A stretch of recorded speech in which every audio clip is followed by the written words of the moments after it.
Good morning. This is Mechanics of Materials.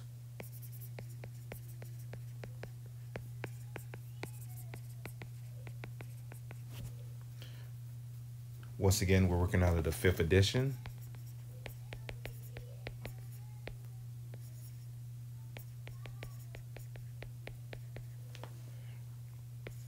Of the statics textbook. The author,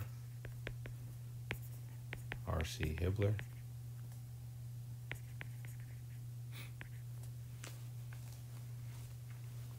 So we're working through chapter 9.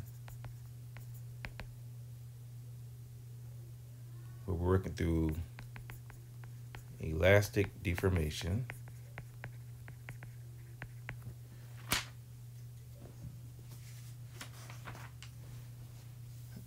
And we've been working with our determining the displacement of one point of a bar with respect to another point.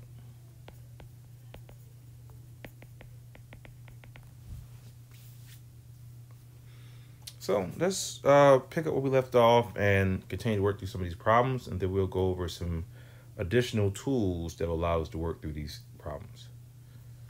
So let's turn to problem 9-9.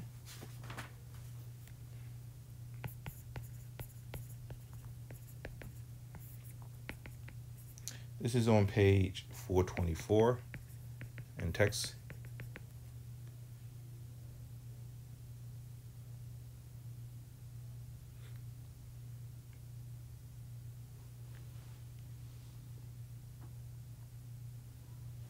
So in this problem, we have two 10 millimeter diameter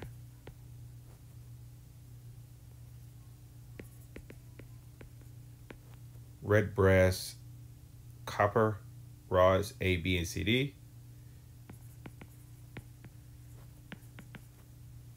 and a 15 millimeter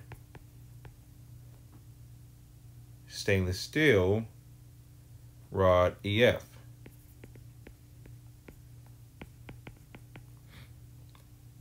And the rigid bar G. If P 5 kilonewtons,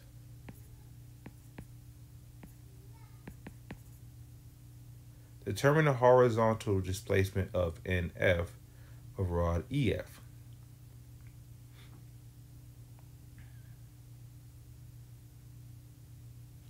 So first thing we have to do is get our internal loadings.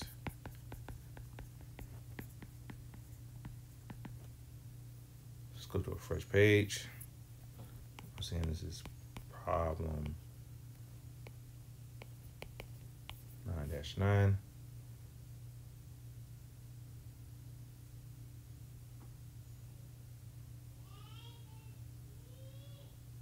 And P is 5 kilonewtons.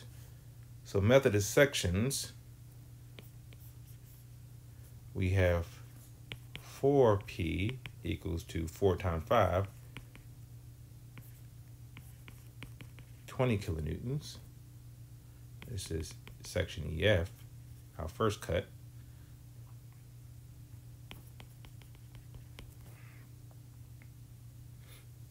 So the sum of forces then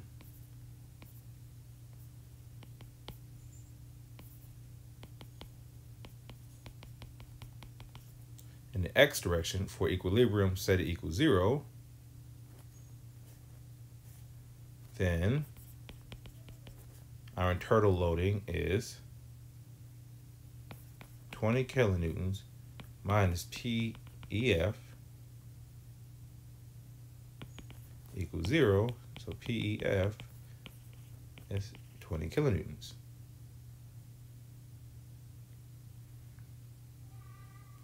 For the next section, we have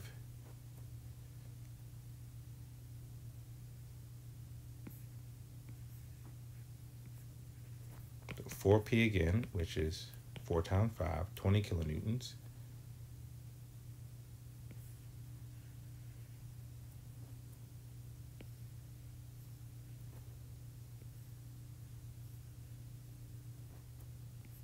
have your P here. This is 5 kilonewtons.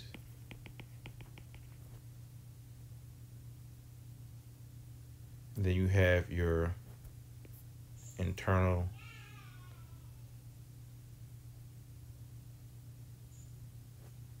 this is the PAB.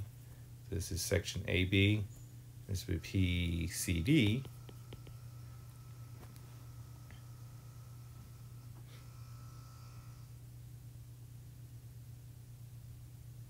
And these rods are identical. 10 millimeter diameter copper rods, A, B, and CD. So once again, now sum our forces in the X ratio equals 0. We have your 20 kilonewtons minus your 5 kilonewtons minus your 5 kilonewtons minus your PAB minus your PCD equals 0. So then you have PAB plus PCD equals 10 kilonewtons. Well, we know PAB and PCD are the same. So PAB equals PCD equals 5 kilonewtons.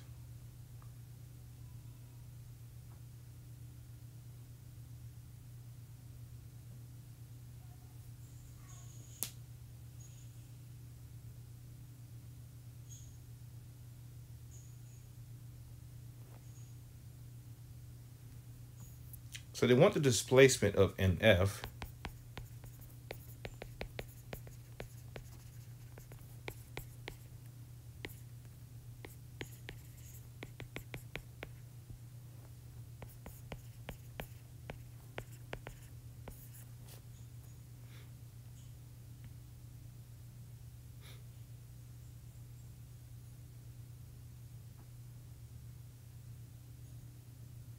So let's then get our cross-sectional area so we can begin to work through the formula.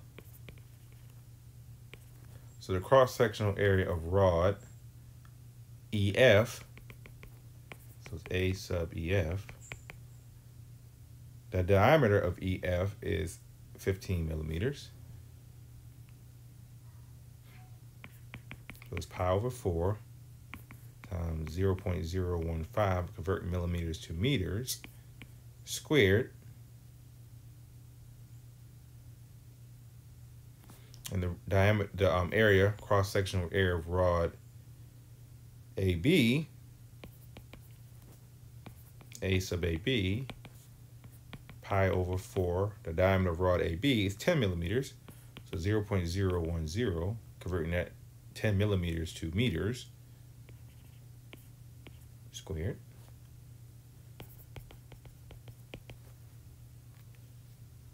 So A sub EF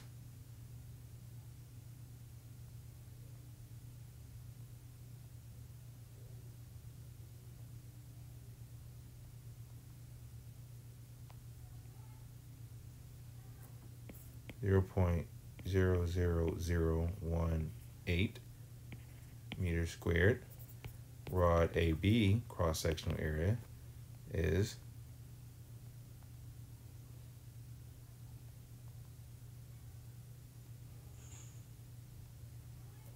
0.000079 meters squared. So convert this to scientific notation. You have 1.8 times 10 to the minus 4 meters squared. And you have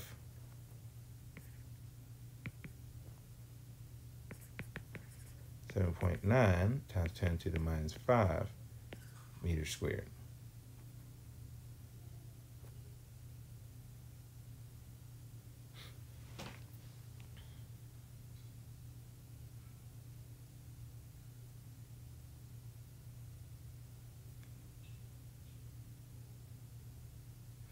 So then our displacement formula, since we have different materials, two different rod materials, brass and steel, it is our load times our initial length over the cross-sectional area times the Young's modulus.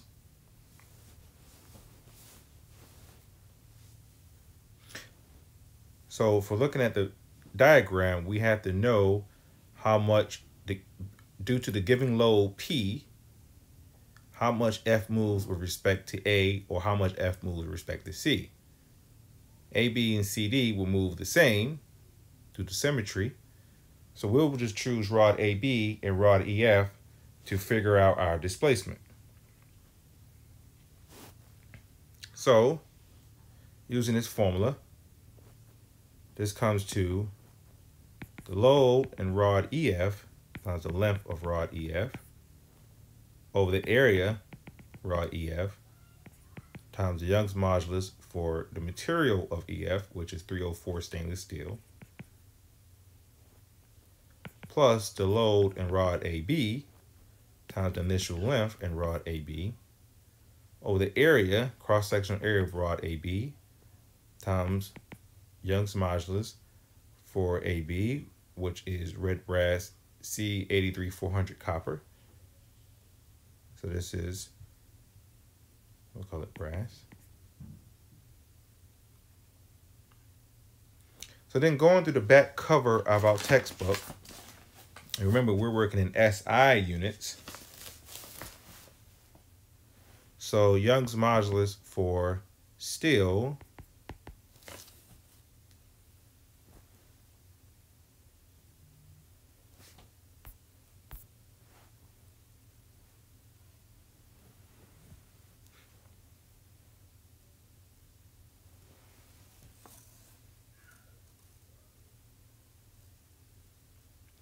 we have 193 gigapascals.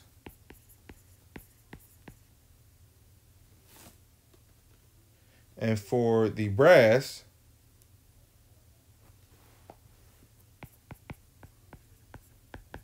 from the back cover, the modulus of elasticity E is 101 gigapascals.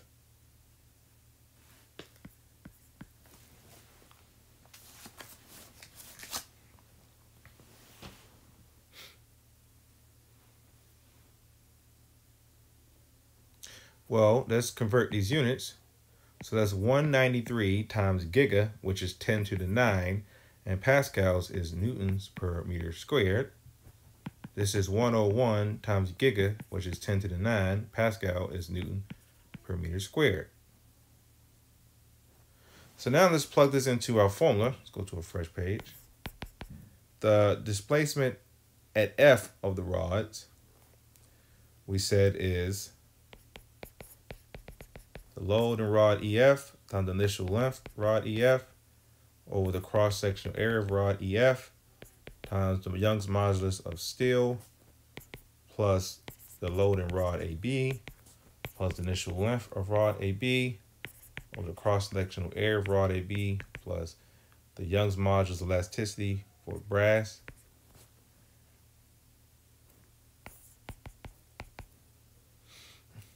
So we calculated the load in EF to be 20 kilonewtons. 20 times 10 to the 3 newtons. Kilo means 10 to the 3. The length of EF is 450 millimeters, so 0.45 meters. Keep our units consistent. The cross-sectional area of EF, we said, is 1.8 times 10 to the minus 4 meters squared.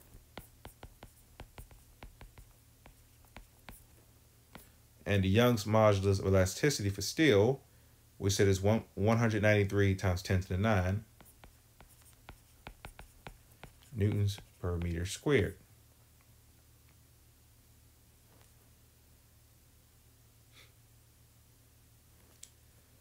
Add this to, for the brass, the load, the internal load in the rod AB, we said it's 5 kilonewtons. It's 5 times 10 to the 3 newtons.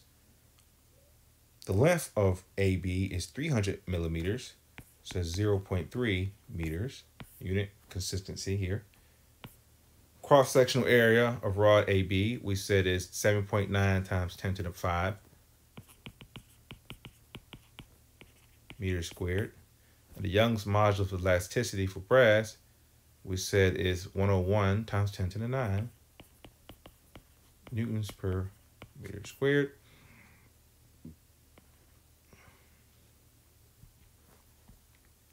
Solving this out,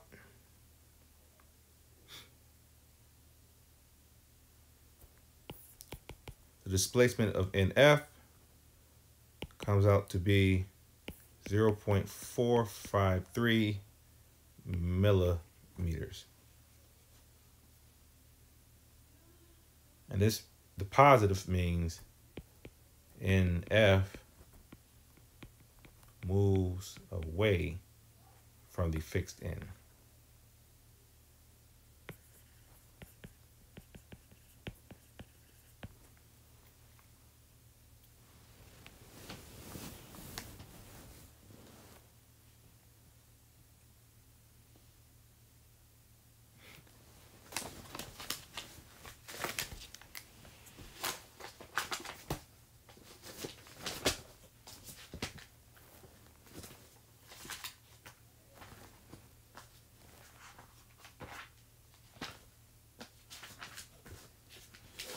Let's take a look at another problem.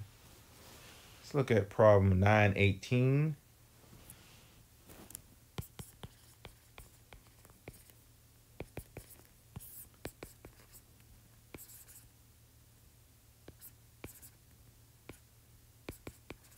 And this is on page 426 in your text.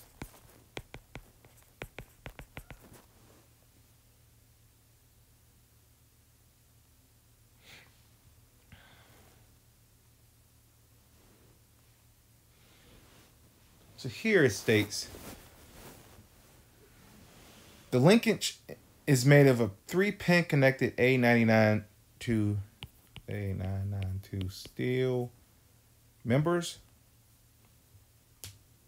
They are pin connected, each having a diameter of 1 1/4.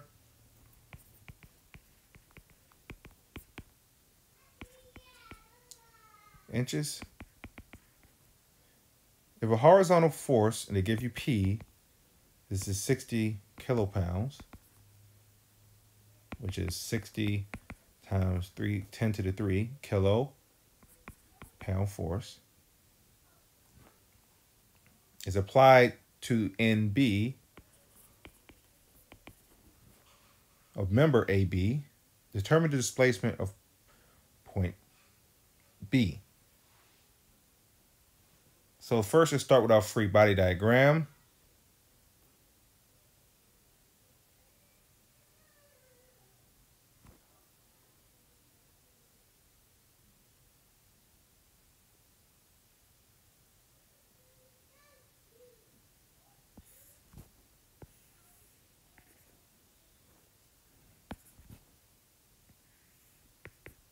Your y-axis and your x-axis. So we have here our FAB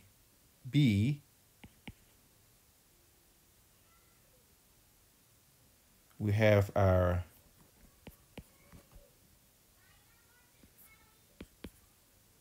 FAC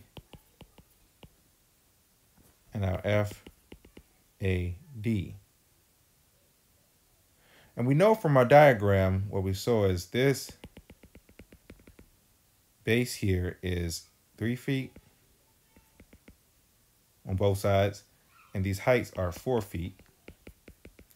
So this is 3, 4. The hypotenuse must be 5 feet.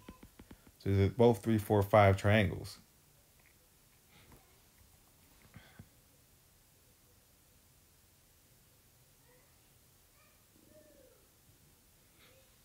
Here's our point A. And we're given the force in AB is 60 kip, 60 times 10 to the 3 pound force, kilopounds.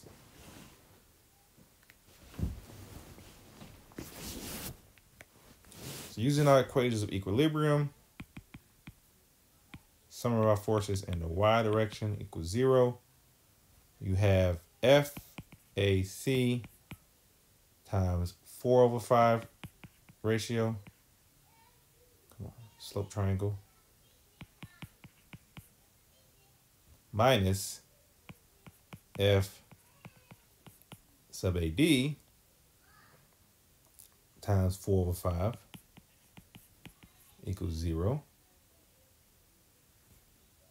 So we have FAC equals FAD. So we can just call that F. It doesn't matter. They're equivalent. Sum of our forces in the X direction. You have your 60 times 10 to the 3 pound force minus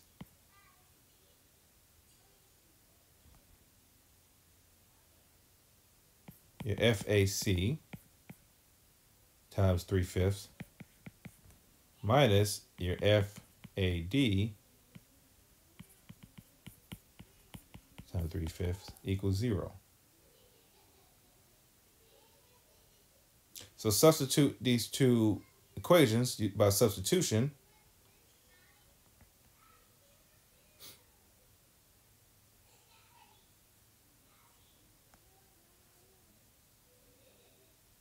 Basically, since FAC equals FAD, substitute one for the other, you can solve these two equations and you'll get FAC is equal to 50 times 10 to the 3 pound force.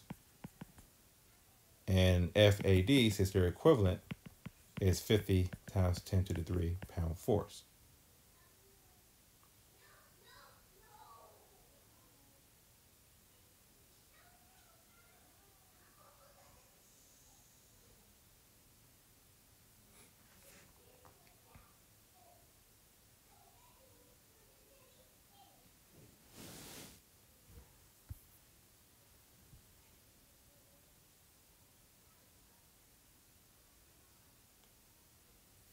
So they told us that each of the three members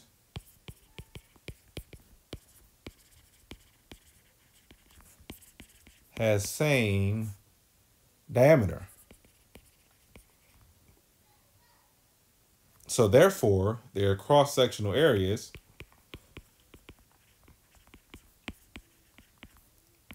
must be the same.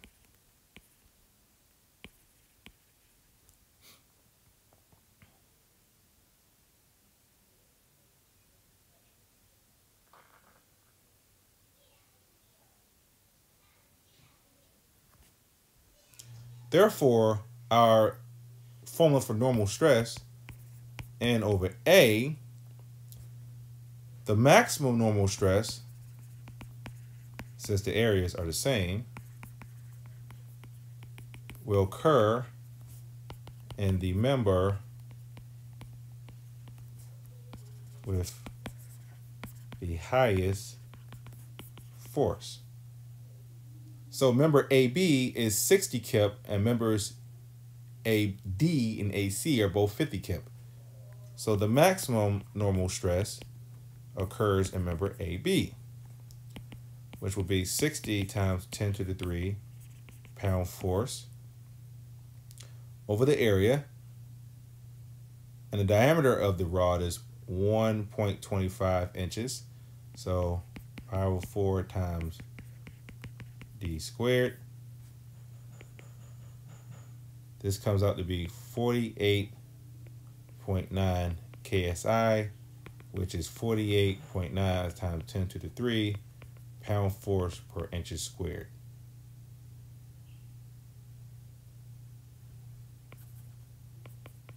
Kilopound per square inch, KSI.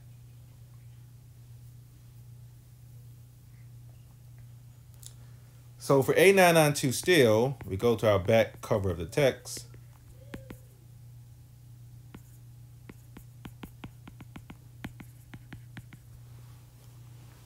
Remember, we are in US units in this problem.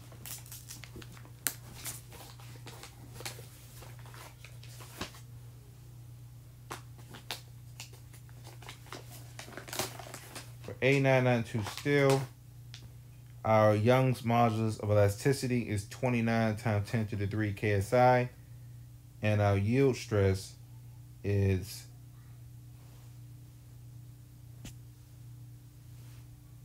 50 KSI.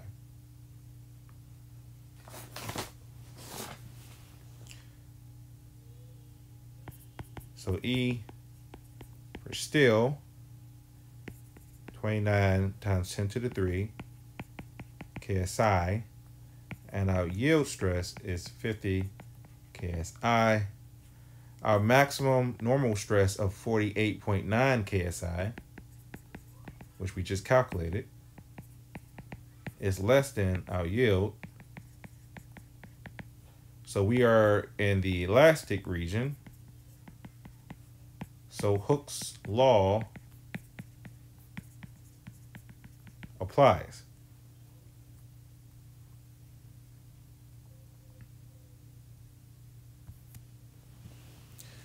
Therefore, the problem is asking for this displacement of point B. We can begin to work that.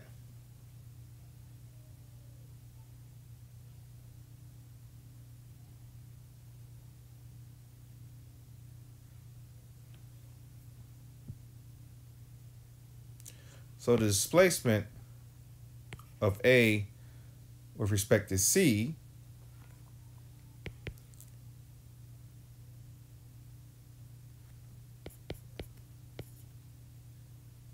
is the load AC times the length of AC over the area of AC times Young's modulus of the steel. So the load of AC, we already calculated, was 50 kip. So that's 50 times 10 to the 3 pound force.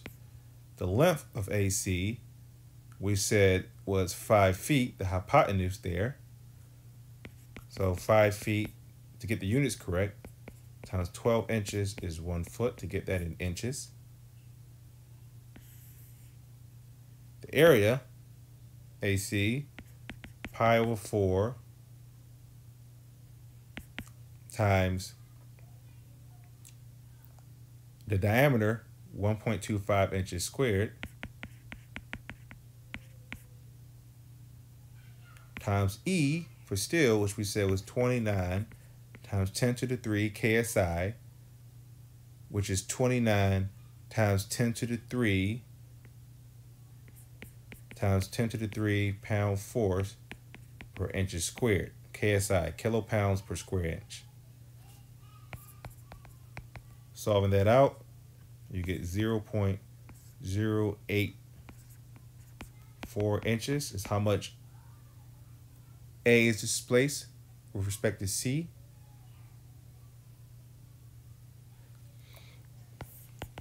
Now, how much B is displaced with respect to A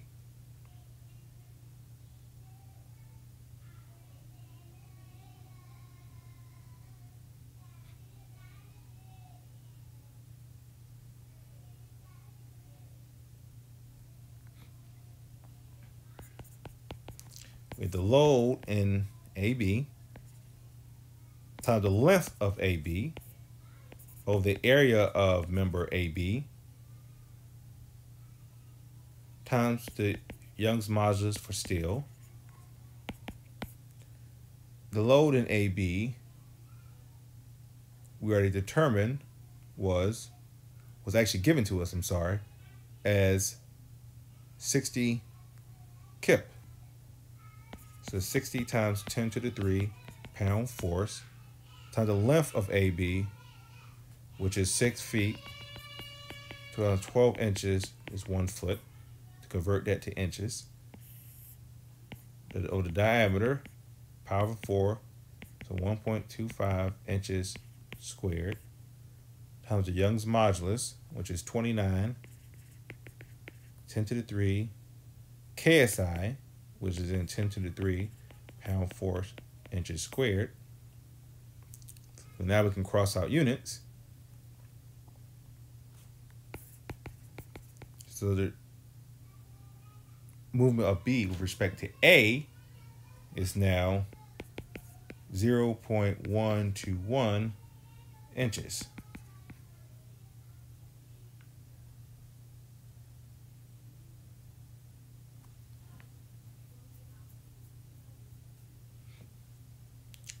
So we know how much A moves with respect to C, and we know how much B moves with respect to A. So let's take a look at how that looks. So we have our C.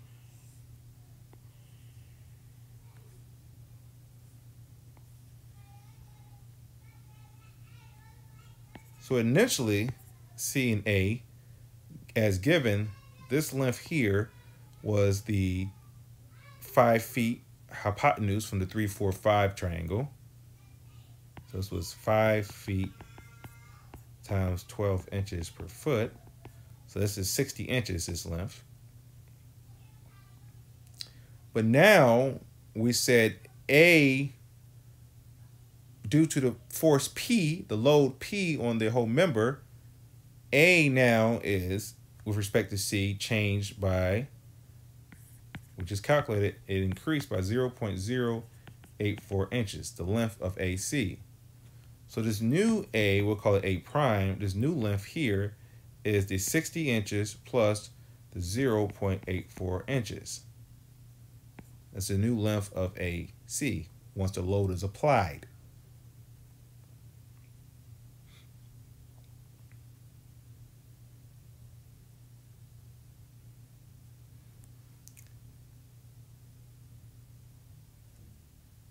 So then we want to know this distance here.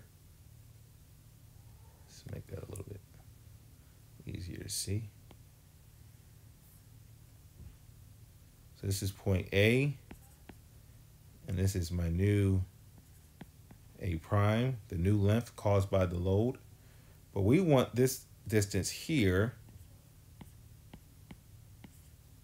which is the displacement of A in the x-axis, the x direction.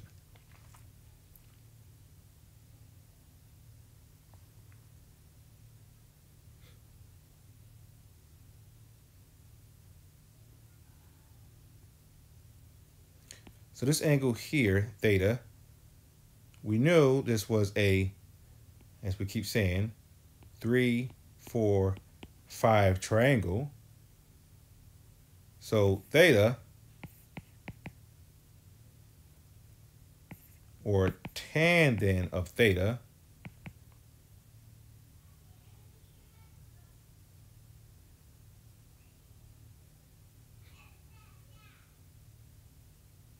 let's make it opposite side. Theta will be the inverse tan of 4/3.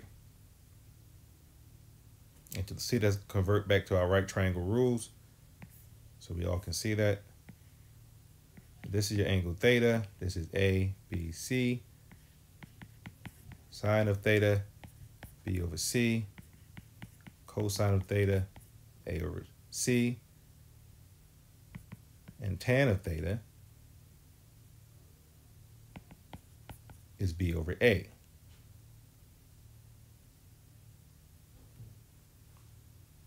In this case, our B is 4 and our A is 3.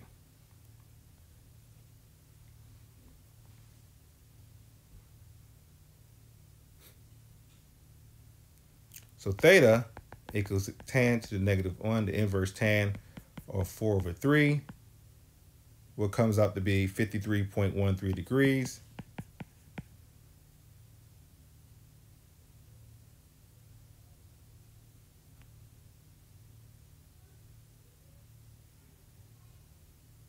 So this angle here, we'll label that as phi. Phi is 180 degrees minus theta,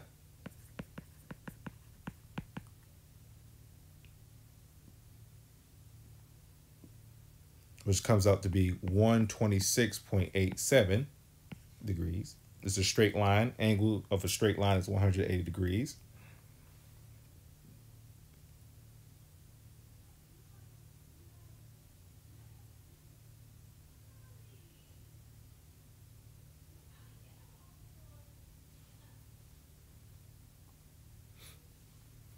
Let's go to fresh page and redraw that. So C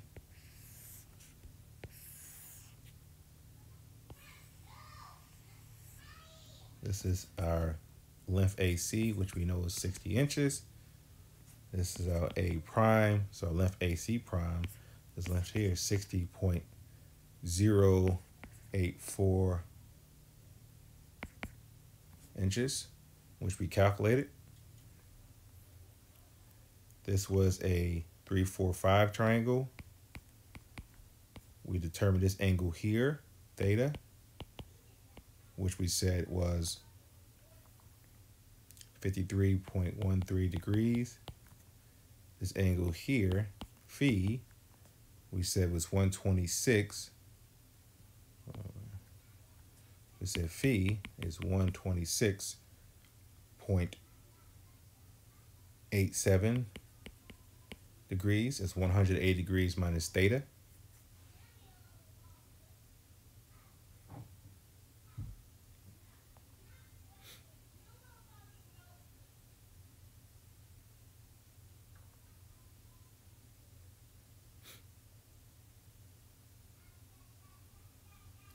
So we try to get this angle here, alpha, using our sine law, from which we used in chapter 2 a lot. We'll say refer to chapter 2 from statics. Sine of that angle alpha over the opposite side leg, which is 60 inches,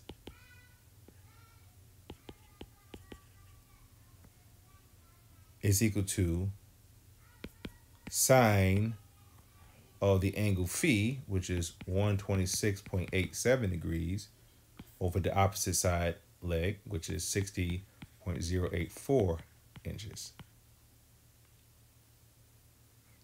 Cross multiply and do the inverse.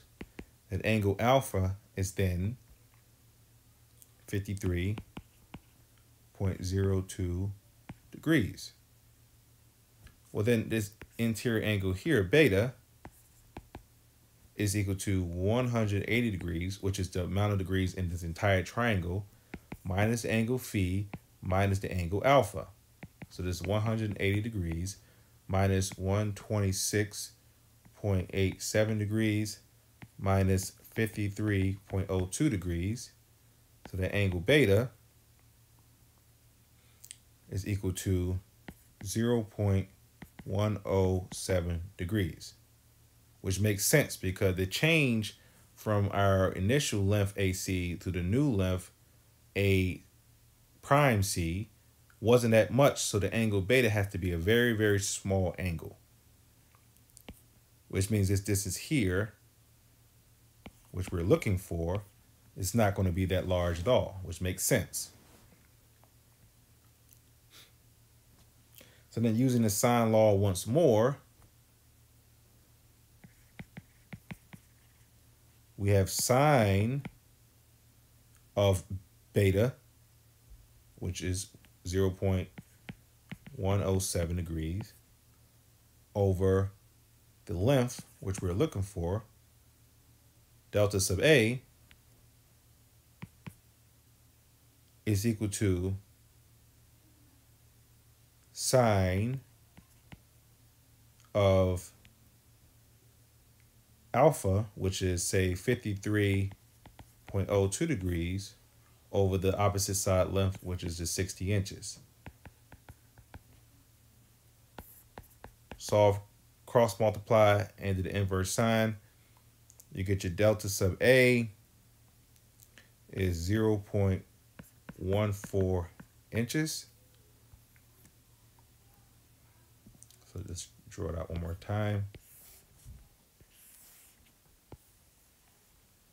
This was the 60-inch length. This is A. This is A prime. This length we said was 60.084. And we were looking for this right here, which is why we did our angle geometrical analysis. This angle has come out to be, this length has come out to be 0.14 inches.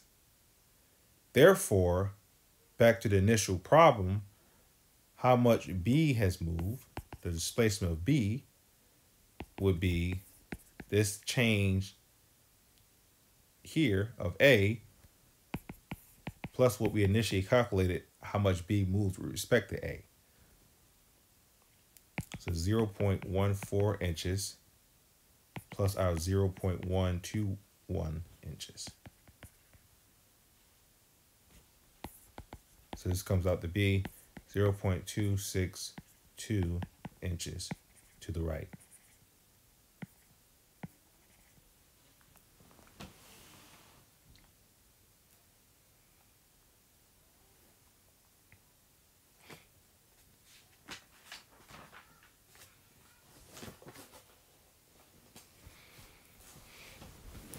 So let's move through the chapter a little bit further.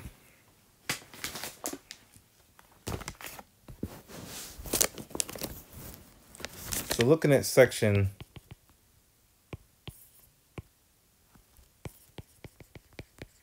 9.3,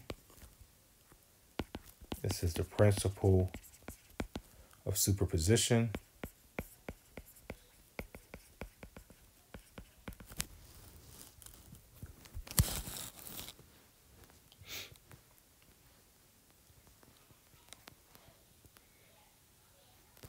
This principle is used to determine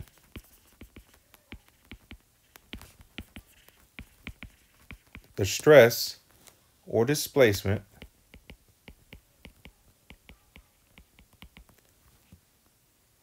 at a point in a member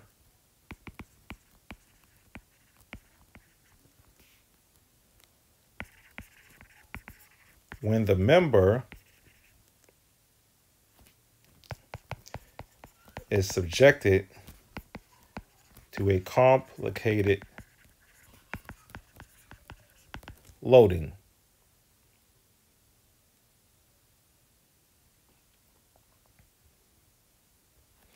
So by subdividing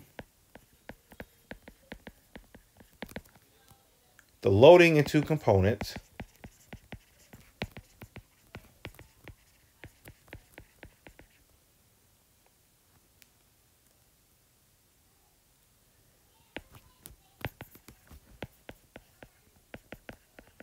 the resultant stress or displacement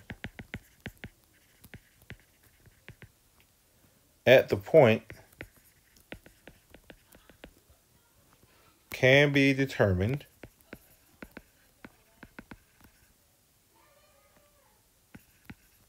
by algebraically summing the stress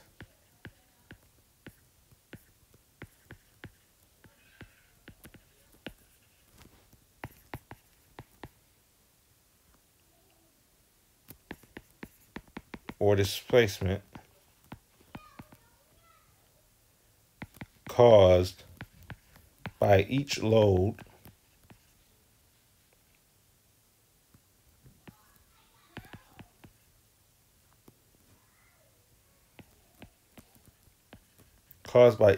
component applied separately to the member. To use this principle of superposition, two conditions must be satisfied.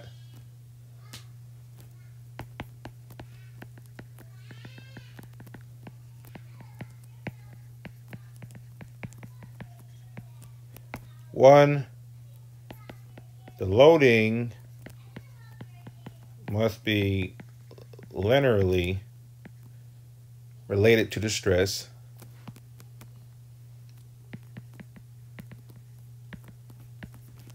Or displacement. And secondly, the loading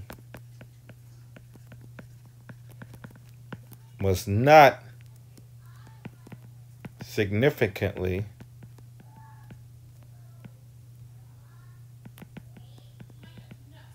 change the initial geometry of the member.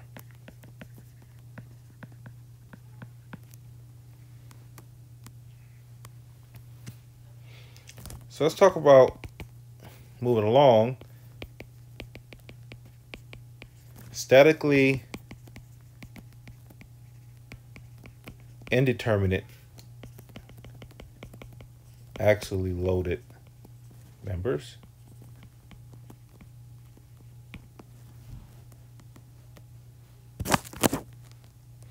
And let's define what we mean by statically indeterminate.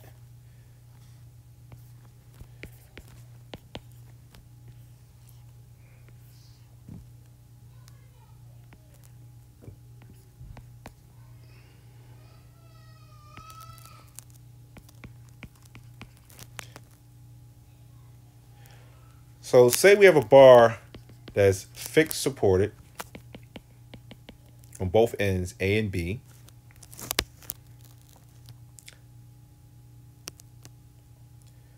So from this free body diagram, this is converted to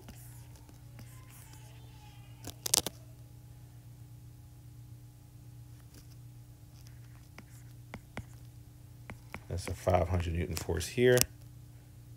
So you have FA,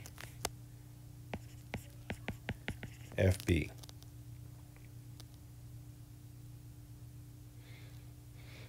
So here, to use our equation of equilibrium, we only have one equation. There's no x direction forces.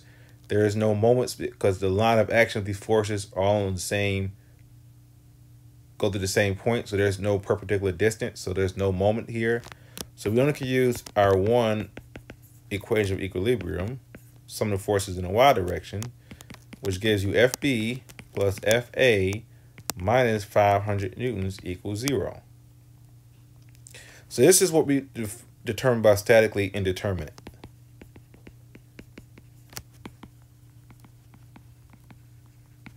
We have two unknowns in this case and only one equation. If you have two unknowns, you need at least two equations, so you can use either substitution or simultaneous equations to solve for the unknowns. So what we're saying here is that the equation of equilibrium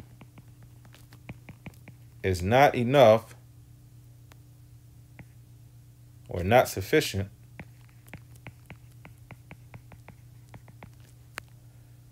to determine the support reactions.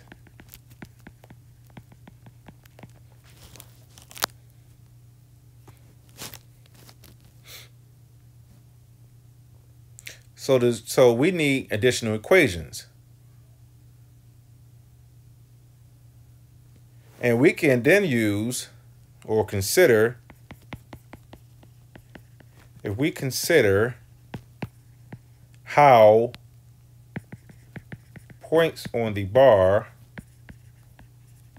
are displaced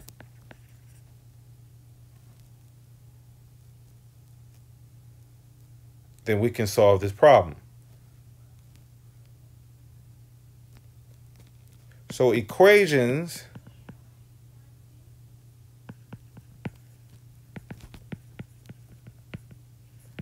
that specify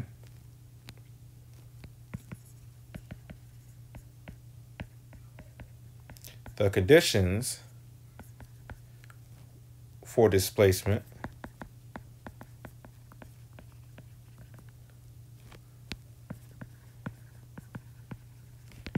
are referred to as compatibility equations.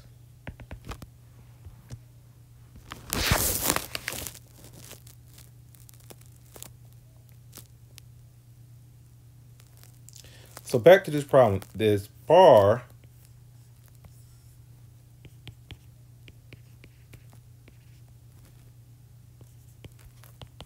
is fixed at the ends.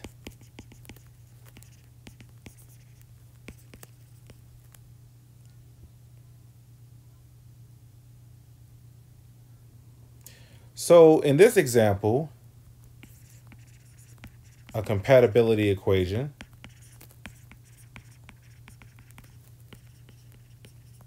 would be that the displacement of NA with respect to NB would equal 0. So what this means is, since points A and B are fixed, they cannot move. So there is no change in length of the bar due to the loading because they cannot move. Therefore, the displacement of one end of the bar respect to the other has to be 0. So mathematically, we're saying the displacement of A with respect to B equals 0.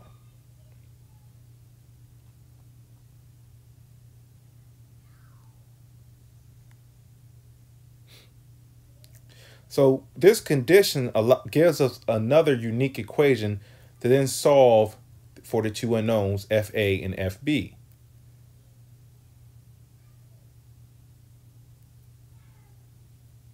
So then if we assume linear elastic behavior, then we can use our displacement equations NL over AE.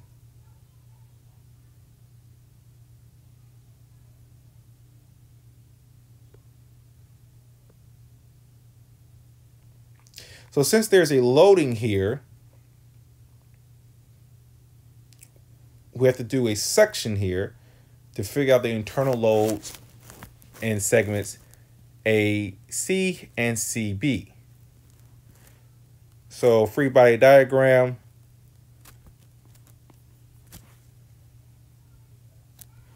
We know our FA here. So then,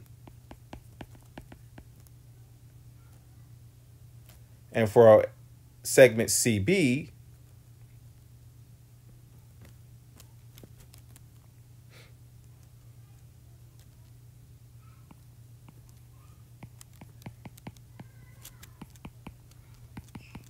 from our initial orientation.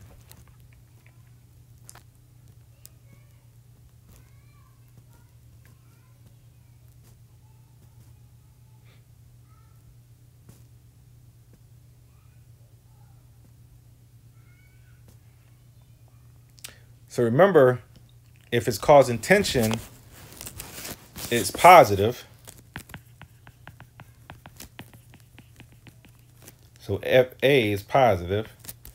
If it's causing compression, it is negative. So FB is negative.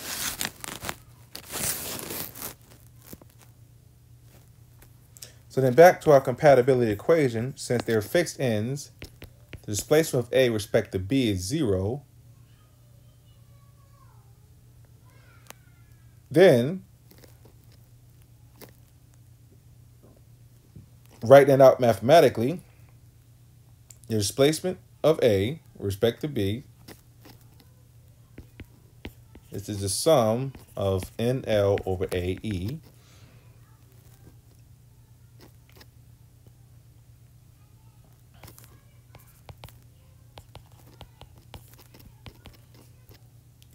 So that'll be our FA, the loading in A, times the length of A, or AC, which is 2 meters, over the area of A, times the modulus of elasticity in section AC.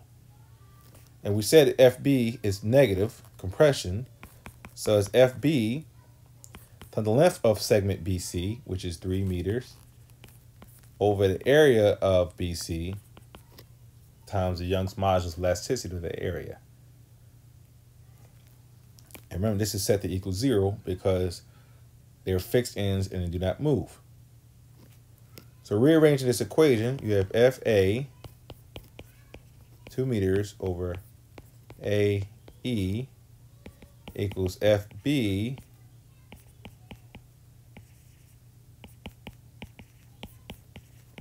(3 meters) over AE. Move that to the other side of the equal sign. The AE's cross out, multiply by AE on both sides. AE's cross out. You have FA times 2 equals FB times 3 meters. So now you have your two equations. You have our static equilibrium equation we looked at earlier. Sum of force in y direction equal to 0. It gives you FB plus FA minus 500 newtons equals 0. And you have your FA times 2 equals FB times 3. What gives you FB equals 2/3 FA. Substituting that into here, you have 2/3 FA plus FA equals 500 newtons.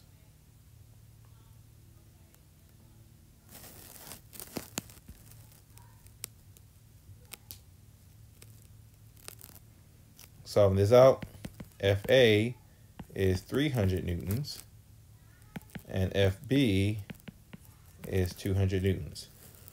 So basically what we used here, we use our equations of equilibrium plus what we know about the material itself to then solve a problem that was statically indeterminate.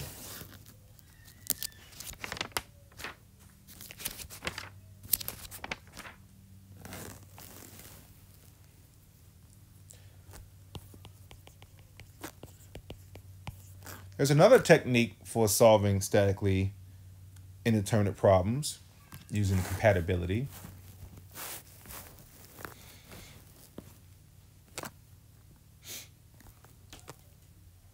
Which uses the principle of superposition.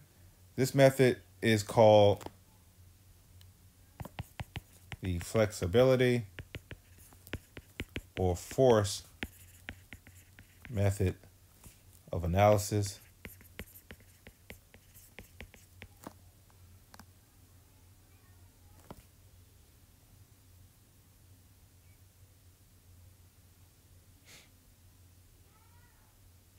I will come back to that in a minute. Let's work out some problems here. Let's look at problem 9-31. This is on page 437 in your text.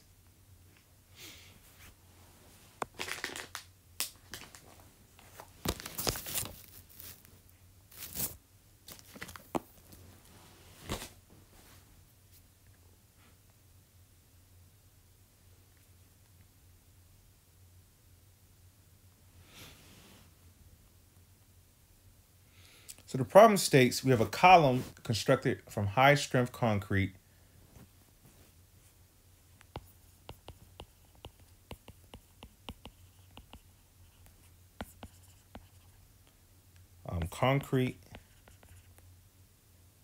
and 8 A992 steel rods. If the column is subjected to an axial force of 200 kilopounds, determine the average normal stress in the concrete and in each rod. Each rod has a diameter 1 inch, and the diameter of the total column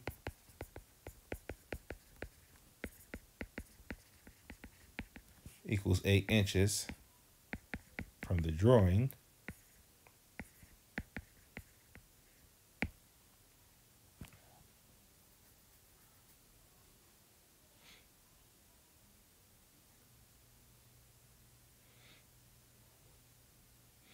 Okay, so we do a section to get the internal forces. Let's see what it looks like. So you have your loading, 200 kilopounds. And to support that loading, we have the 8 loadings from the steel plus you have the loading of the concrete. So the sum of our forces in the y direction, you have your load, your force in the concrete, P concrete, plus 8 times the P steel rods, because 8 of them, minus 200 kip equals 0. Well, we have 2 unknowns and 1 equation, so this is statically indeterminate.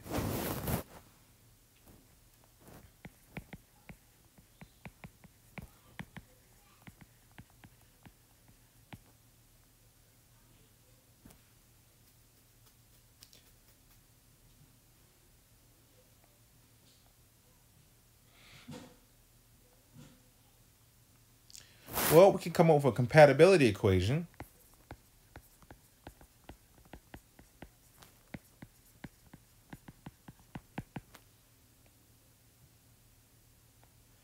Since the concrete and the steel rods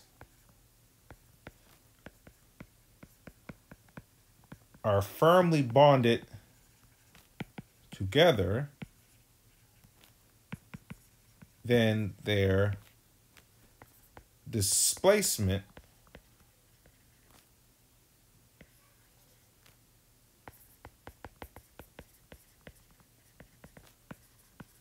must be the same.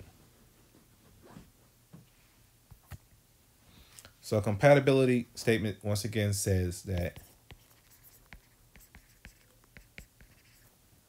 due to their displacement, due to them being bonded together, the displacement being the same, the displacement of the steel must equal the displacement of the concrete. They're the same. Which means then, using our equations for displacement, NL over AE,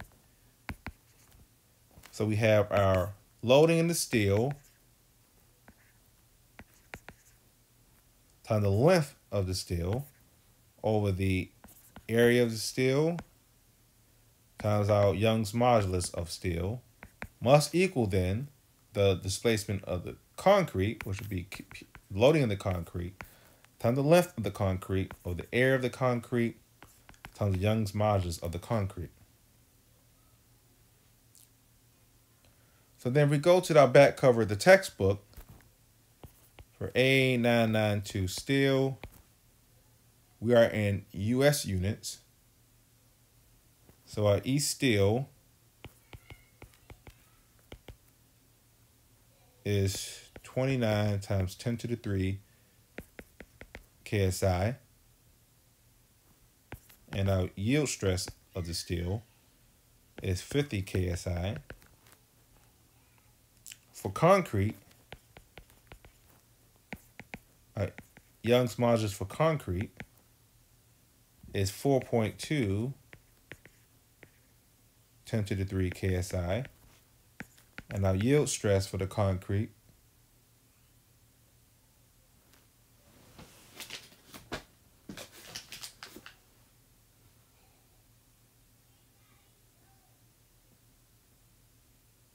we don't have that value. Value's not in the text. But our yield, our Young's modulus for the high strength concrete, 4.2 times 10 to the 3 KSI.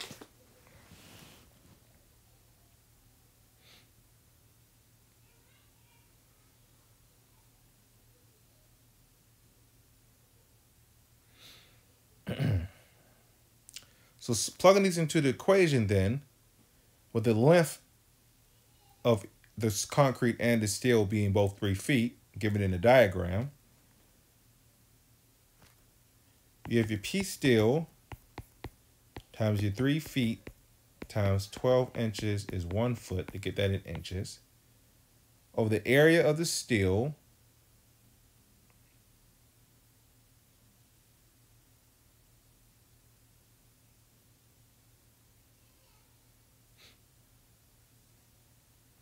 the diameter of the rods are 1 inch.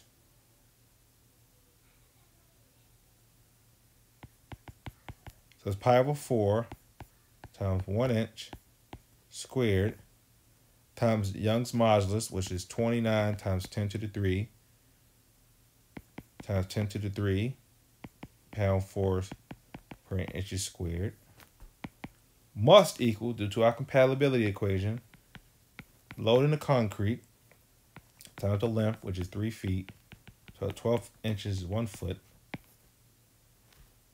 which is now the area of the concrete,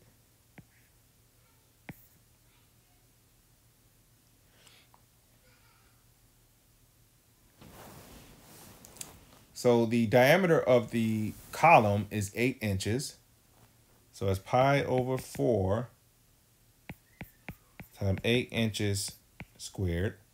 But we have to subtract the area of the 8 steel columns to get the area of the concrete itself. So then minus 8 times the area of each rod, steel rod,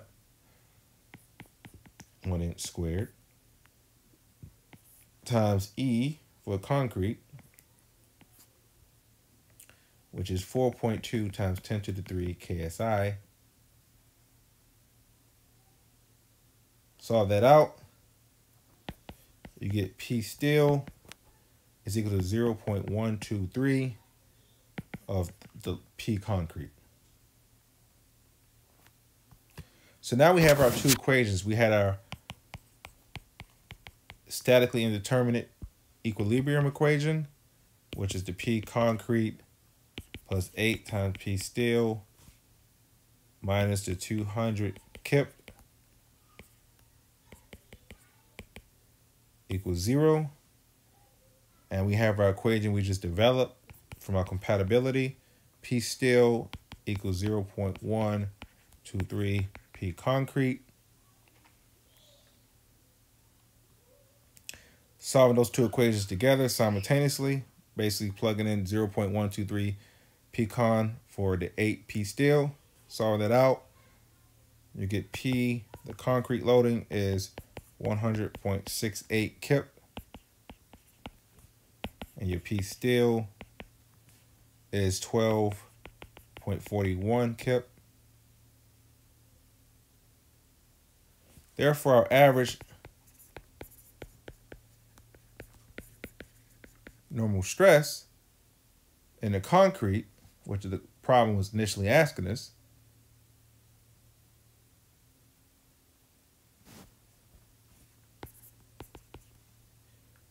for the concrete, you have the loading in the concrete, or the area of the concrete, which is 100.68 kip, which is 10 to the 3 pound force, kilopounds, over the area of the concrete, which we just determined, pi over 4 times 8 inches squared minus 8 times pi over 4 times 1 inch squared, which is getting taken out of each of the 8 steel rods. 2.29 is the resultant KSI, is the resultant normal stress in the concrete. For the steel, you get P steel over the area of the steel, 12.41 times 10 to the 3 pound force, kilopounds, over pi over 4 times 1 inch square, 15.8 KSI.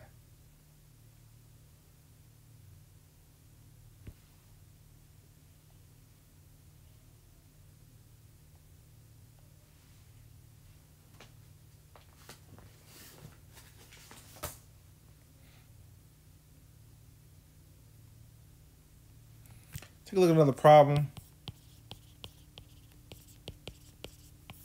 Problem 9-33.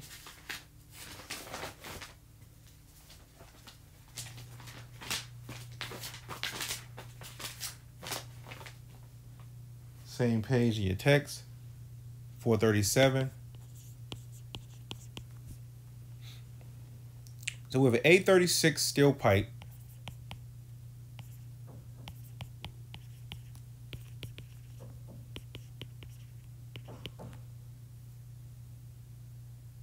which has a core of T6 aluminum. Is subjected to a tensile stress of 200 kilonewtons. Determine the average tensile force of 200 kilonewtons. Determine the average normal stress in the aluminum and the steel due to this loading. The pipe has an outer diameter of 80 millimeters and an inner diameter of 70 millimeters. Okay. So the diameter of the aluminum core is 70 millimeters, and the total outside pipe diameter is 80 millimeters. Okay, so your outside diameter is 0.08 meters. Inside diameter is 0.07 meters. Okay. So a free body diagram.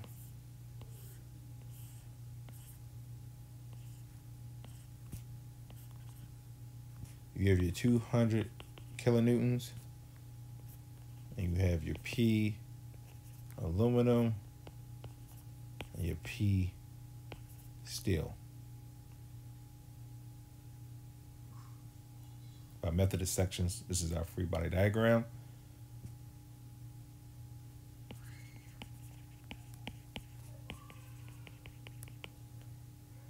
So using our equations of equilibrium, sum of forces in the x direction equal to 0. So your force in aluminum, your load, P aluminum plus your P steel minus your 200 kilonewtons equals 0. So once again, we're statically indeterminate.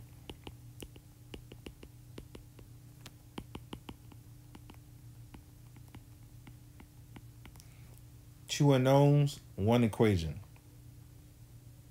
Well, we can use a compatibility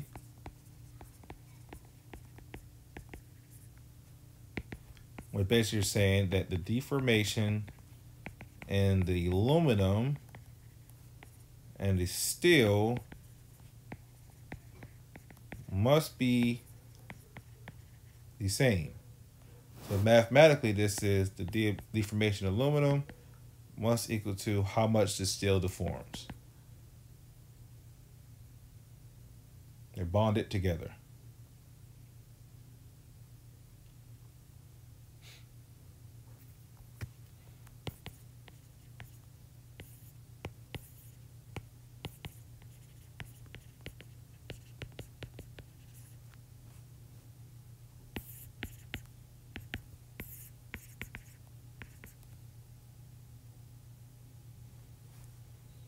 So using our equations here,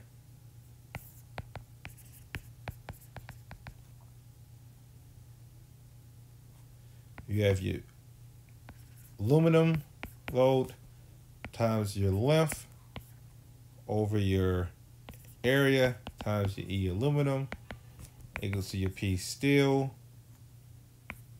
times the length over the area times the E steel. In the back cover,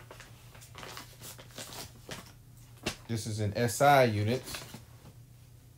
So for A36 steel, your E is 200.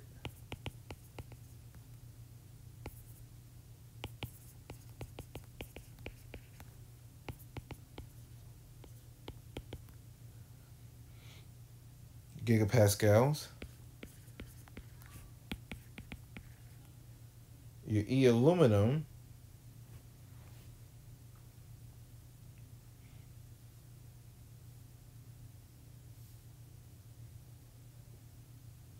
is 68.9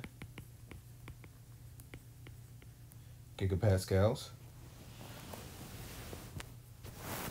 So working through the problem,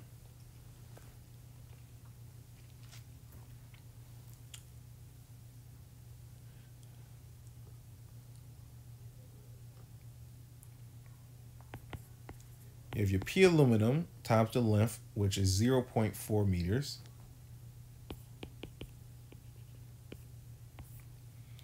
Over your area of the aluminum is the core, and the diameter of the core is 70 millimeters. So it's pi over 4 times 0.07 meters squared times E of aluminum, which is 68.9 times 10 to the 9 gigapascals newtons per meter squared. So this equals to our P of the steel, tunnel length, which is 0.4 meters, over the diameter of the steel, which is the outer diameter, the 80 millimeters, minus the inner area of the aluminum. So this is pi over 4 times your 0.08 meters minus your 0.07 meters squared times your E steel, which is 200 times 10 to the 9 newtons per meter squared. Solve and rearrange. You got P aluminum is equal to 1.12 P steel. So this is one equation, along with our equation we already got from our equilibrium, which was sum of the forces in the x direction equals 0, which we said was P aluminum plus P steel minus 200 kilonewtons equals 0.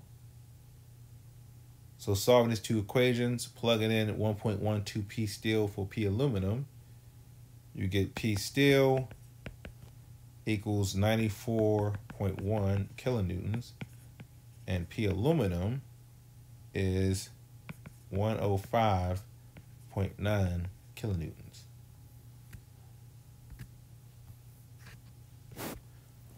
The problem is asking for your average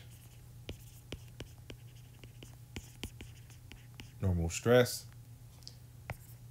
So for aluminum, it's P aluminum over the area of the aluminum. Well, it's 105.9 kilonewtons till it's 10 to the 3 newtons. The aluminum is the core, so it's pi over 4 times the 0.07 meters squared. This comes out to 27.5 megapascals. Steel, P steel over area of the steel, that's 94.1 times 10 to the 3 newtons over pi over 4 times the outer diameter minus the inner diameter squared, 79.9 megapascals.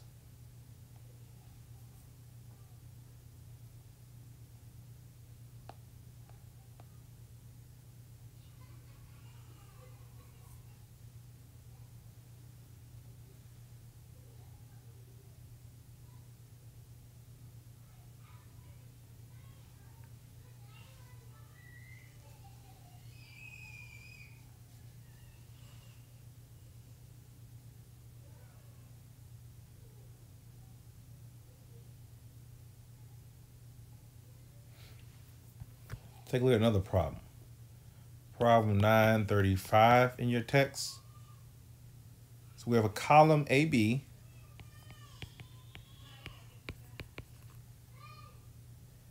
Is made from high strength concrete.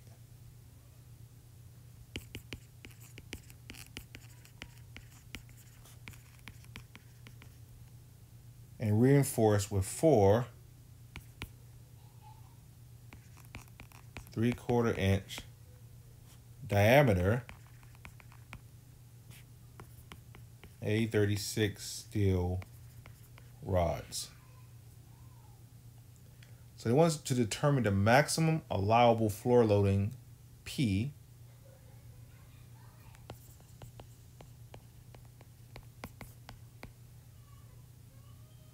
the allowable normal stress for the concrete and steel. So he gave us allowable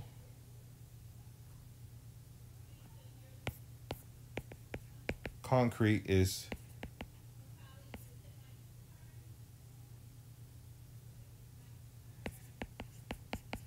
2.5 KSI.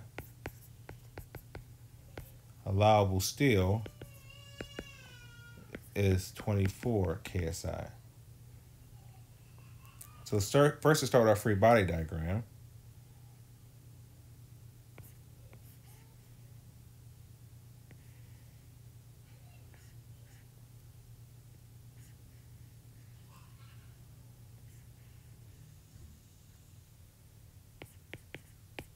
You have your P,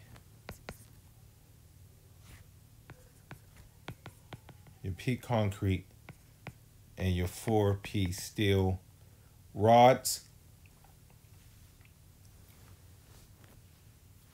So using equations of equilibrium, sum of forces in the y direction equals 0.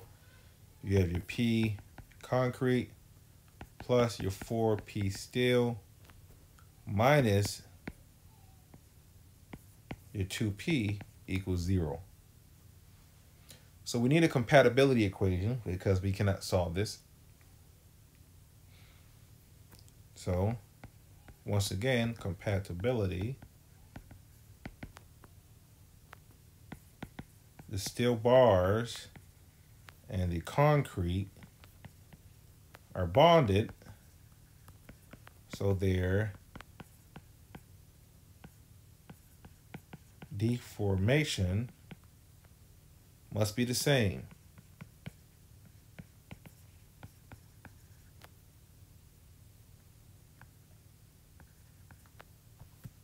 So what we're saying is deformation in the concrete equals your deformation in the steel. Using our deformation equation, and L over AE, this comes out to be your P concrete times your length here, which is 10 feet, convert it 12 inches, 1 foot to get it in inches.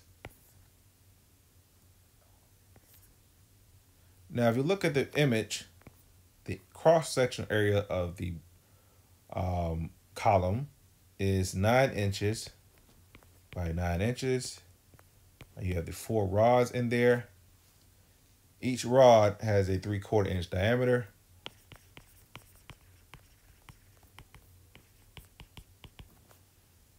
So the area then of the concrete will be the 9 inches, since it's a square, times 9 inches, minus the area of the 4 rods, which was 4 of them. So that's 4 times pi over 4 times the 3/4 inch squared times our E for the concrete.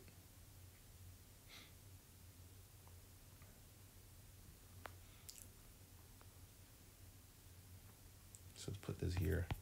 From back cover, E concrete for US units, highest strength is 4.20 10 to the 3 KSI.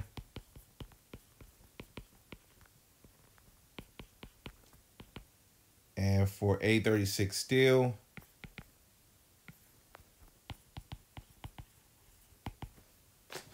US units,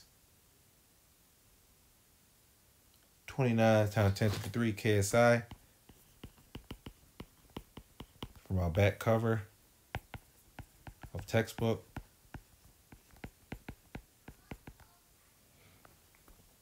So times our E concrete, which is 4.20 times 10 to the 3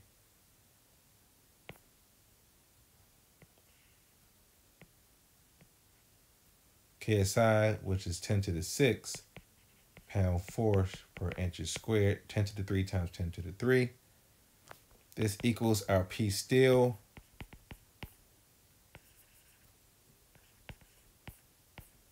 times the length, which is 10 feet of the column, times 12 inches for 1 foot.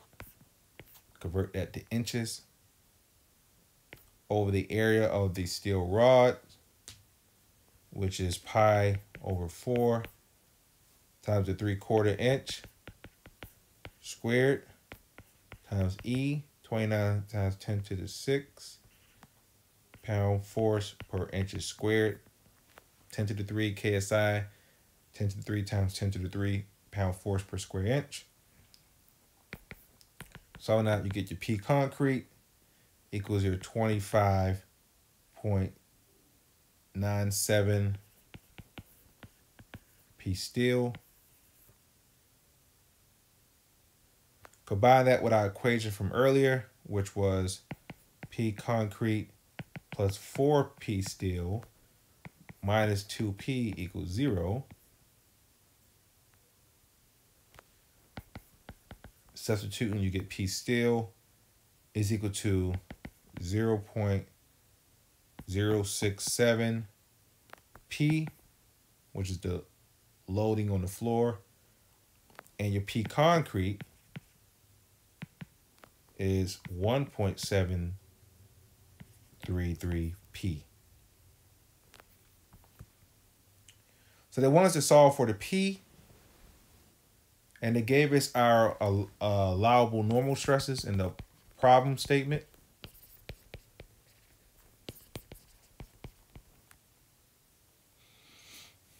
They said the allowable normal stress for concrete is 2.5 times 10 to the 3 pound force per inches squared.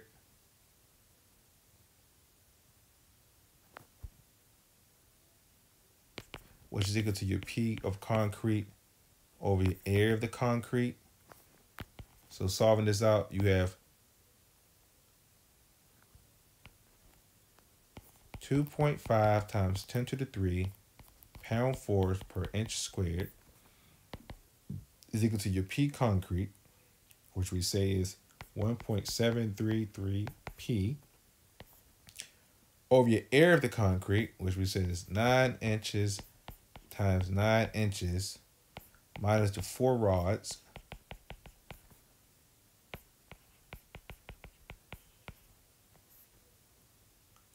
solving that out, cross multiply, P equals to 114 times 10 to the 3 pound force. For your allowable steel normal stress,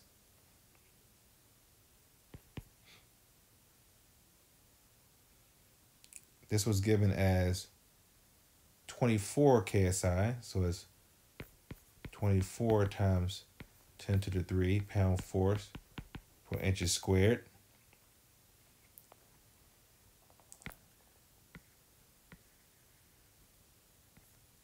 Which is equal to P steel over your area of steel. So that's 24 times 10 to the 3 pound force per inches squared equals to our P steel, which we said was 0.067 P over the area of the steel, which is pi over 4 times 3/4 inches squared. P is 158.9 times 10 to the 3 pound force. So we're saying the concrete can support a load of 114 times 10 to the 3 pound force, and the steel can support a higher load. So the question said, what is the maximum allowable floor loadings? Well, the maximum then have to be the 114 times 10 to the 3 pound force.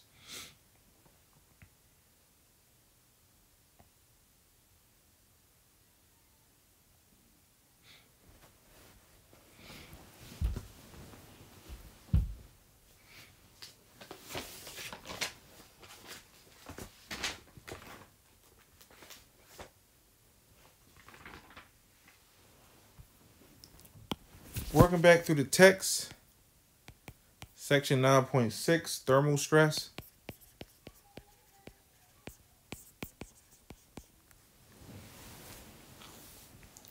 Changes in temperature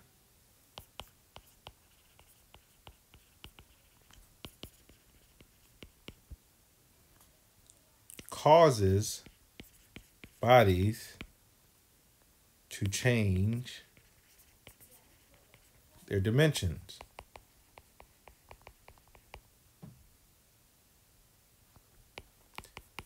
If temperature increases,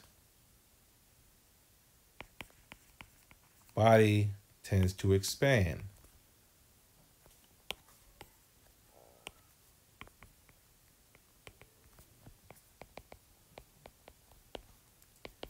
If the temperature decreases, the body tends to contract.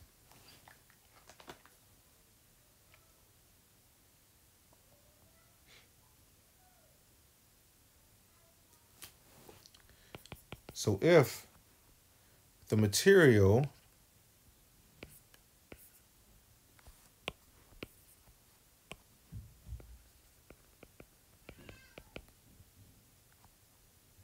is homogeneous,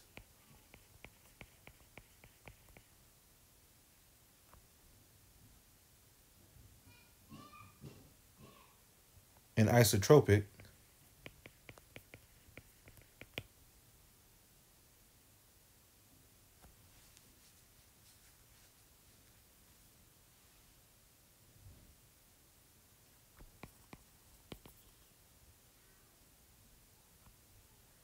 and the expansion or contraction is linearly related to the temperature change, either increase or decrease,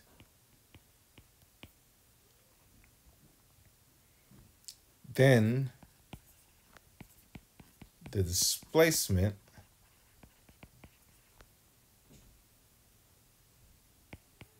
of the end of a member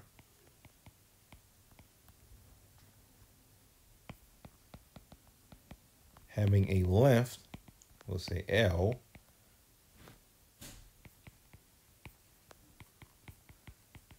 can be calculated using the formula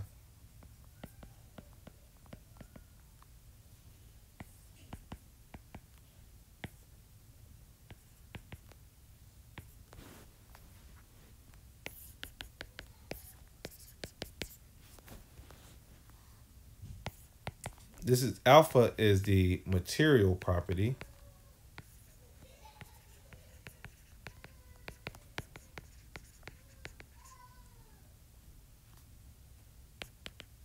The term the linear coefficient of thermal expansion.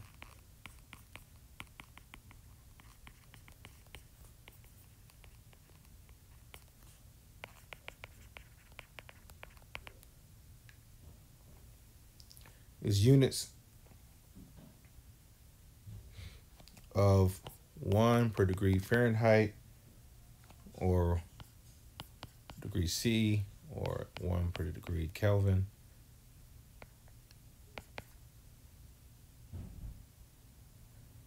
Get these values from back cover of text. You get your delta T, which is just your change in temp. L is the initial length.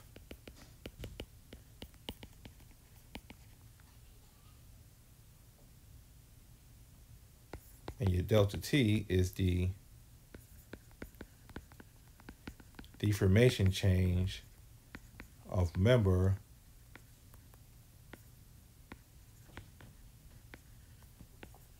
due to temperature change.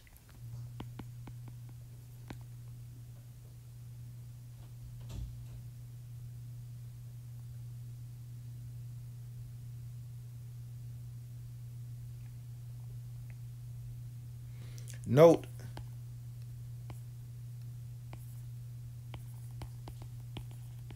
that for statically indeterminate members,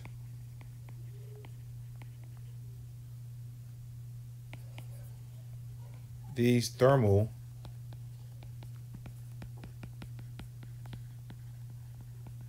displacements will be constrained by the supports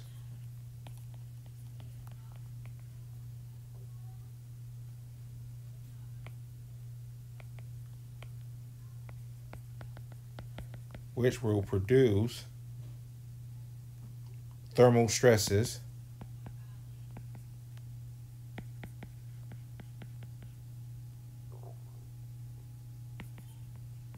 that must be considered in the design.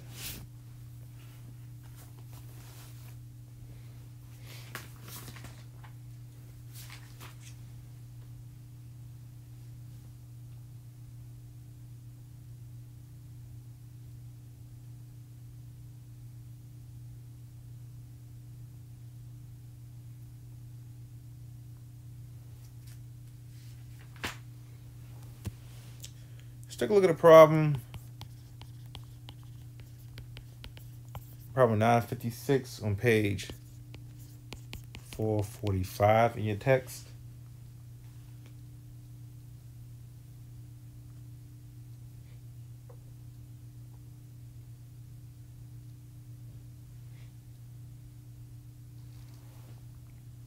So you have a red brass rod AB.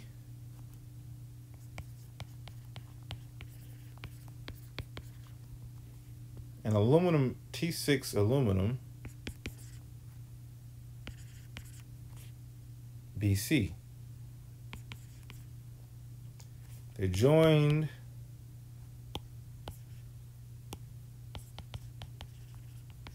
at the collar B, and they're fixed connected at ends. So fixed at both ends. There are no load in the members at T1 to temperature, the initial temperature of 50 degrees Fahrenheit. Determine the average normal stress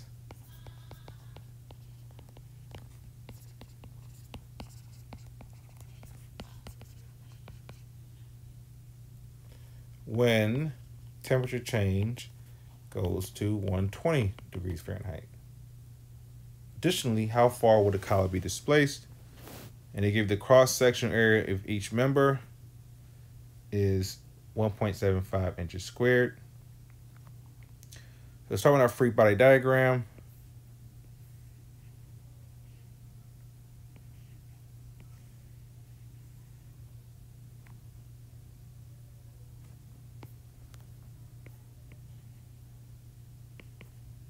This is point C, this is point A, this is point B.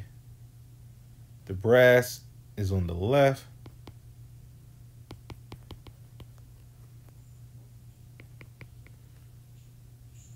So sum of your forces in the X direction.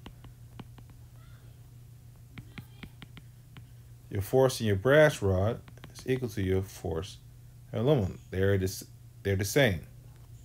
If you section the ends, they're the same. This is what I mean with a fixed support. The forces must balance out.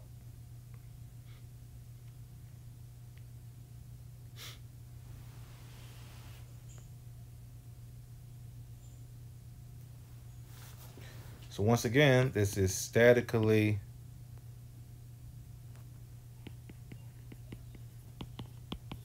indeterminate.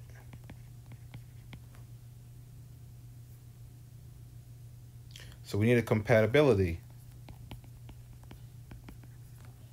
equation.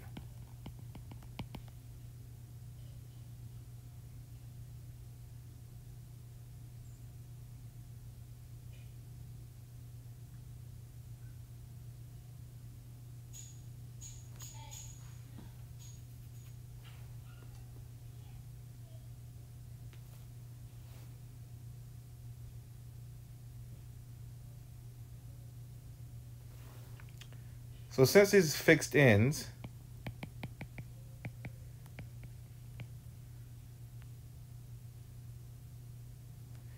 the displacement of A with respect to C is equal to 0.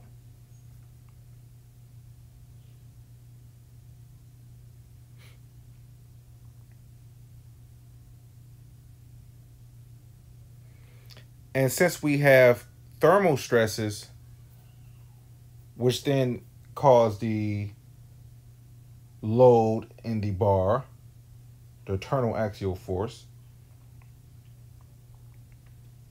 we have to account for that in our compatibility equations.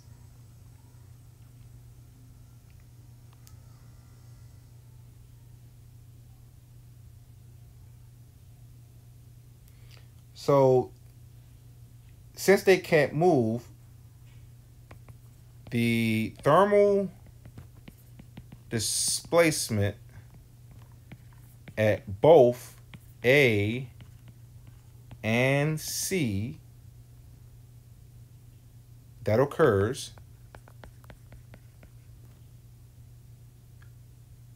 is or must be, let's do must be counteracted by the force at both A and C, since they're fixed, that push or keep the bar in their original position.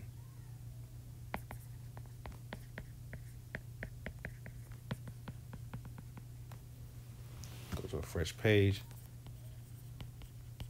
So compatibility, we said, is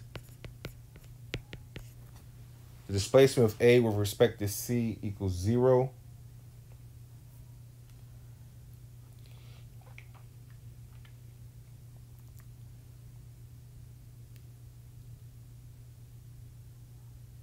And since from our free body diagram, both forces are compressive,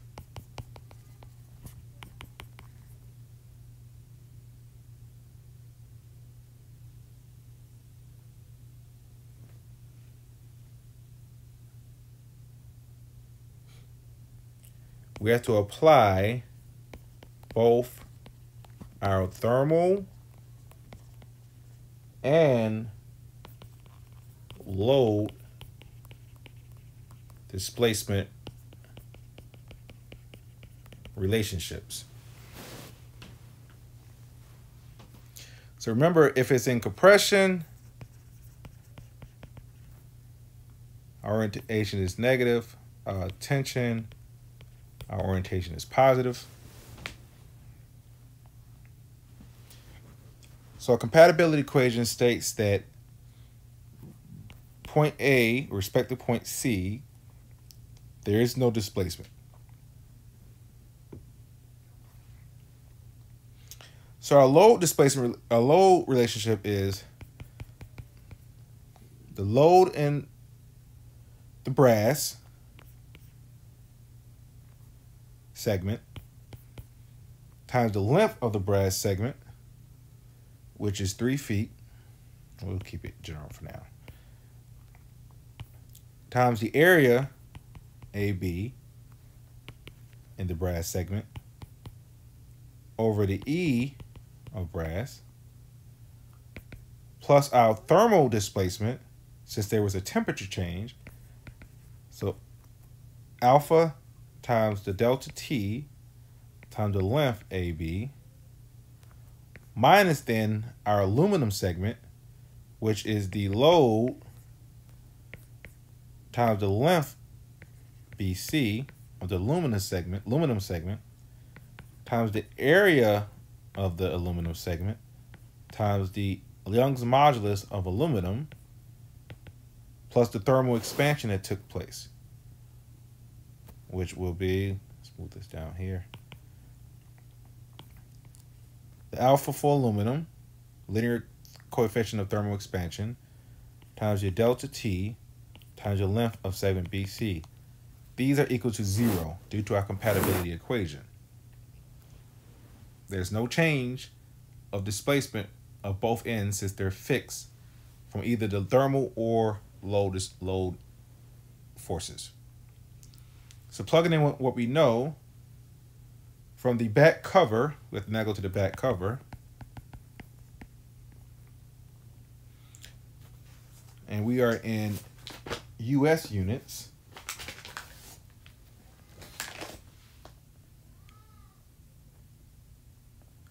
So for the brass,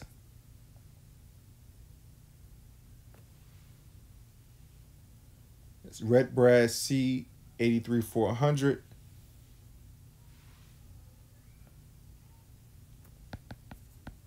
You get 9.8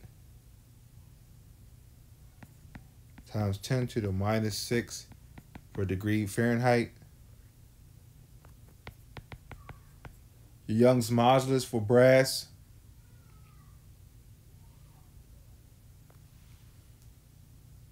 is 14.6 times 10 to the 3 KSI.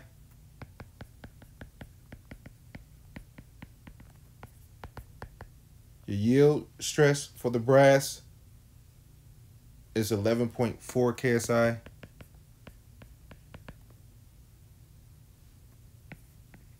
For the aluminum, this is T6. Your alpha is 12.8,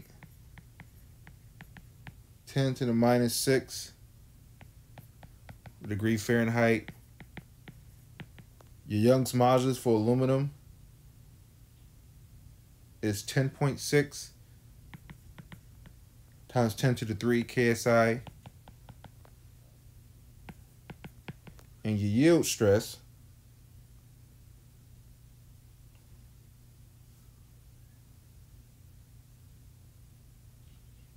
is 60 KSI.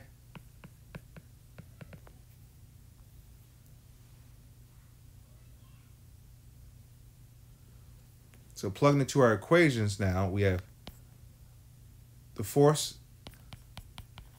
brass times the length of the brass, which is 3 feet. Convert 12 inches per 1 foot to get that in inches.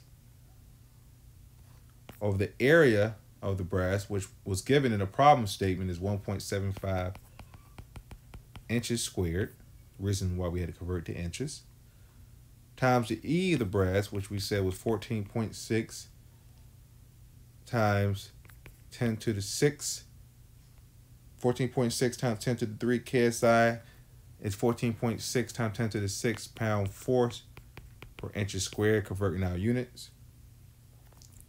Plus our thermal expansion factor, which is 9.8, 10 to the minus 6 per degree Fahrenheit, times our delta T, which was given our T2 minus T1, delta T, just our change in temperature, which is 120 degrees Fahrenheit minus our 50 degrees, time our length of AB,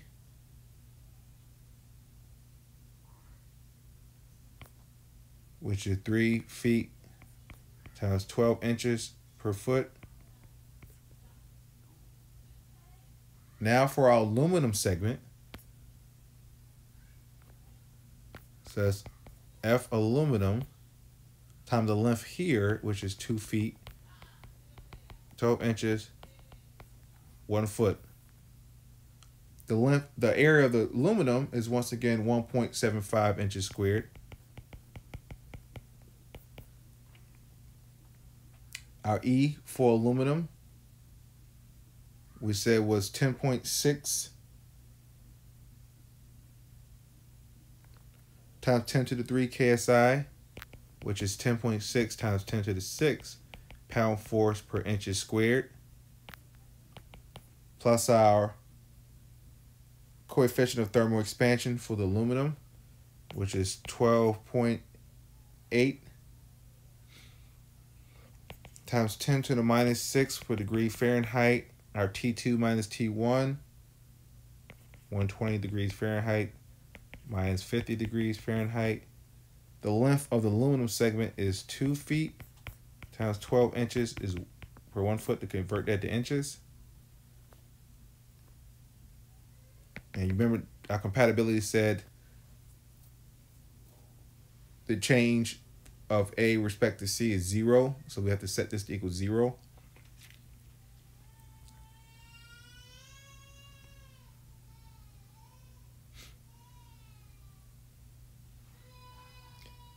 And from our earlier equation, we had FBr equals to F aluminum. So solving these equations out, you get FBr equals F aluminum equals to 17.09 kilopounds.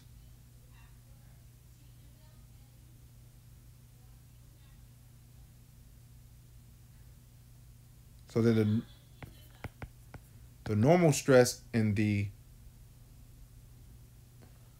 collar, since their forces are the same and the cross-sectional area the same, well, the normal stresses are the same, which is just force over the area. So it's be 17.09 kilopounds over the cross-sectional area, which is 1.75 inches squared, comes out to be 9.77 KSI.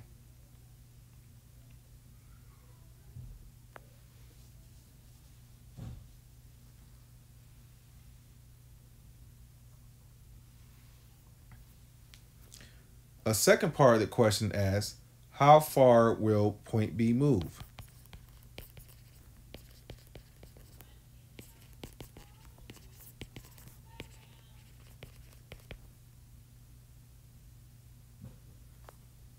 Well, the displacement of B would be our FBr through your length AB over your area of the segment AB, to your Young's modulus of the brass, plus your thermal expansion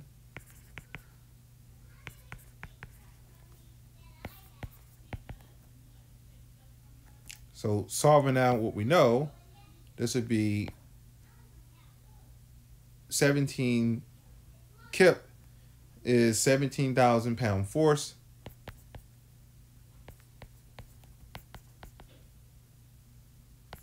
times the length of the segment AB, which is 3 feet, 12 inches per 1 foot to convert it to inches.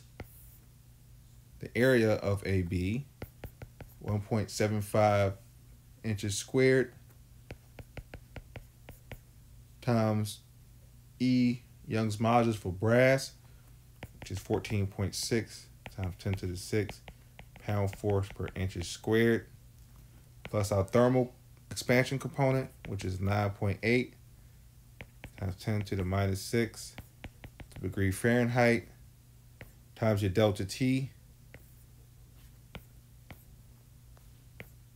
which is 120 degrees Fahrenheit minus 50 degrees Fahrenheit, times your length, which is 3 feet times 12 inches, 1 foot.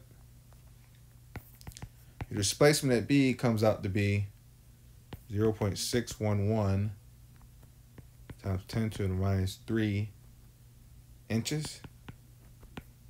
This is positive to the right.